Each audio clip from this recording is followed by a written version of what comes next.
Këto janë dy makinat e rralla që diktatori shqiptar Enver Hoxha ka përdorur gjatë jetës tij. Ky është Mercedes-Benz i famshëm për cilin ai e përdori thuajse 20 vjet, që nga viti 1965 deri në 85-ën kundroi jetë.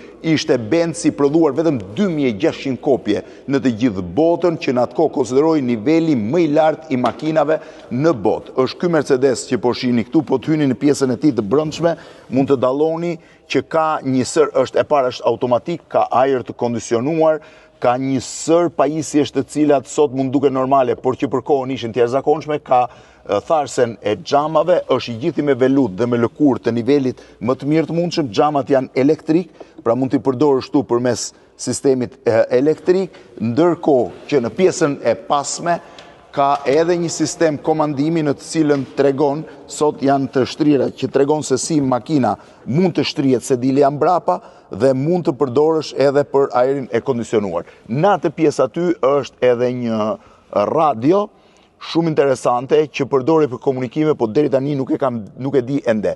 Është makina më e rëndësishme e prodhuar, një të ngjashme kishte Josip Broz Tito, diktatori i Jugosllavisë, si dhe Jomo Kenyatta, presidenti i Kenjas. Mercedesi prodhoi rreth 2000, këtu është eksakt 2700 kopje të tilla, të cilat shërbenin si makina nivel përfaqësimi, 2677. Mercedesi me cilin Enver Hoxha lëvizi gjithë jetën e tij.